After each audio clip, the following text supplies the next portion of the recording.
आप सबको जय मसीह की। आज तारीख है 6/7/2026 और हम लोग शाम का वचन पढ़ेंगे। हम पढ़ेंगे अय्यूब की पुस्तक में से उसका 32 और 33 अध्याय। तब उन तीनों पुरुषों ने यह कहकर कि अय्यूब अपनी दृष्टि में निर्दोष है, उसको उत्तर देना छोड़ दिया। तब बूजी बरकेल का पुत्र एलीहू, जो राम के कुल का था, उसका क्रोध भड़क उठा। अय्यूब पर उसका क्रोध इसलिए भड़क उठा कि उसने परमेश्वर को नहीं, अपने ही को निर्दोष ठहराया। फिर अय्यूब के तीनों मित्रों के विरुद्ध भी उसका क्रोध इस कारण भड़क उठा कि वे अय्यूब को उत्तर न दे सके, तो भी उसको दोषी ठहराया। एलीहू अपने को उनसे छोटा जानकर अय्यूब की बातों का अंत होने की बाट जोता रहा। परंतु जब एलीहू ने देखा कि ये तीनों पुरुष कुछ उत्तर नहीं देते, तब उसका क्रोध भड़क उठा।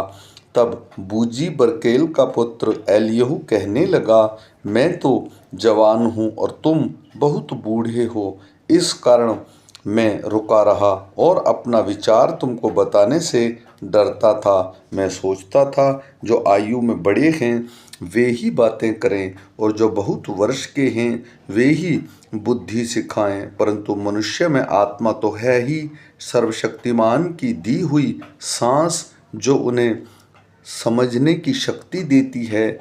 जो बुद्धिमान है वे बड़ी आयु के लोग ही होते हैं, नहीं क्या न्याय के समझाने वाले बूढ़े ही नहीं होते।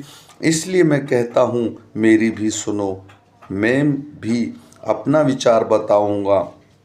मैं तो तुम्हारी बातें सुनने को ठहरा रहा, मैं तुम्हारे प्राण सुनने के लिए ठहरा रहा, जबकि तुम कहने के लिए शब्द ढूंढते रहे।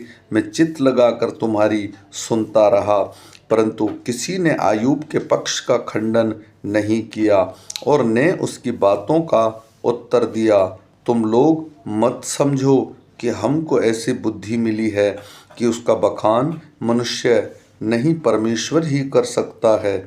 जो बातें उसने कही वह मेरे विरुद्ध नहीं कही और न मैं तुम्हारी सी बातों से उसको उत्तर दूंगा। वे विस्मित हुए और फिर कुछ उत्तर नहीं दिया। उन्होंने बातें करना छोड़ दिया इसलिए कि वे कुछ नहीं बोलते और चुपचाप खड़े हैं। क्या इस कारण मैं ठहरा रहूं? परंतु अब मैं भी कुछ कहूँगा, मैं भी अपना विचार प्रकट करूँगा, क्योंकि मेरे मन में बातें भरी हैं और मेरी आत्मा मुझे उभार रही है। मेरा मन उस दाख मधु के समान जो खोला ना गया हो, वह नई कुप्पियों के समान फटा चाहता है। शांति पाने के लिए मैं बोलूँगा, मैं मुंह खोलकर उत्तर दूंगा, न तो किसी आदमी का पक्ष करूँगा और ना किसी मनुष्य की चापलूसी करूँगा, क्योंकि मुझे तो चापलूसी करना आता ही नहीं। मैं तो मेरे सृजनहार क्षण भर में मुझे उठा लेता। तो भी हे अय्यूब मेरी बातें सुन ले और मेरे सब वचनों को कान लगा। मैं न तो अपना मुंह खोला है और मेरी जीभ मुंह से चुलबुला रही है। मेरी बातें मेरे मन ही की सिधाई प्रकट करेंगी। जो ज्ञान में रखता हूँ उसे खराई के साथ कहूँगा। मुझे परमेश्वर के आत्मा ने बनाया है और सर्वशक्तिमान की सांस से मुझे जीवन मिलता है।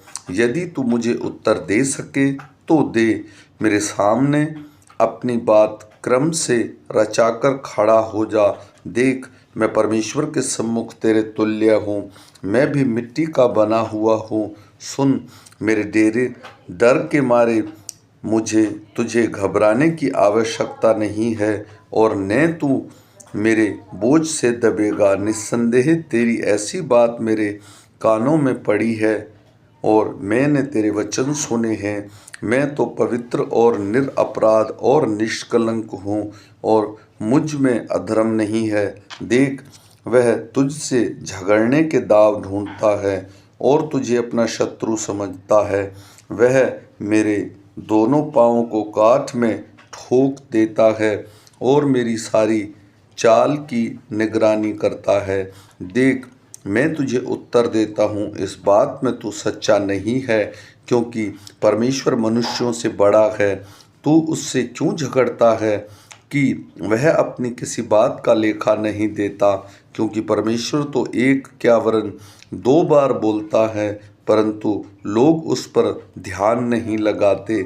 स्वप्न में या रात को दिए हुए दर्शन में जब मनुष्य घोर नींद में पड़े रहते हैं या बिछौने पर सोते समय, तब वह मनुष्यों के कान खोलता है और उसकी शिक्षा पर मोहर लगाता है, जिससे वह मनुष्य को उसके संकल्प से रोके और गर्व का मनुष्य में से दूर करे। वह उसके प्राण को गड्ढे से बचाता है और उसके जीवन को तलवार की मार से बचाता है। मनुष्य की ताड़ना भी होती है कि वह अपने बिछौने पर पड़ा पड़ा तड़फता है और उसकी हड्डी हड्डी में लगातार झगड़ा होता है, यहाँ तक कि उसका प्राण रोटी से और उसका मन स्वादिष्ट भोजन से घृणा करने लगता है। उसका मांस ऐसा सूख जाता है कि दिखाई नहीं देता और उसकी हड्डियां जो पहले दिखाई नहीं देती थी निकल आती हैं। तब वह कब्र के निकट पहुंचता है और उसका जीवन नष्ट करने वाले के वश में हो जाता है। यदि उसके लिए कोई बिचवाई स्वर्गदूत मिले तो 1000 में से एक ही हो जो भावी कहे और जो मनुष्य को बताए कि उसके लिए क्या ठीक है, तो वह उस पर अनुग्रह करके कहता है, उसे गड्ढे में जाने से बचा ले, मुझे छुड़ौती का दाम मिल गया है। उस मनुष्य की देह बालक की देह से अधिक स्वस्थ और कोमल हो जाए, उसकी जवानी के दिन फिर लौट आए। तब मनुष्य परमेश्वर से विनती करेगा और वह उससे प्रसन्न होगा। वह आनंद से परमेश्वर का दर्शन करेगा और वह मनुष्यों को ज्यों का त्यों धर्मी कर देगा। वह मनुष्य लोगों के सामने गाने और कहने लगता है, मैंने पाप किया और सच्चाई को उलट पुलट कर दिया, परंतु उसका बदला मुझे दिया नहीं गया। उसने मेरे प्राण को कब्र में पड़ने से बचाया है, मेरा जीवन उजियाले को देखेगा। देख, ऐसे ऐसे सब काम परमेश्वर मनुष्यों के साथ 2 बार वरन 3 बार भी करता है, जिससे उसके कब्र से बचाए और वह जीवन लोक के उजियाले का प्रकाश पाए।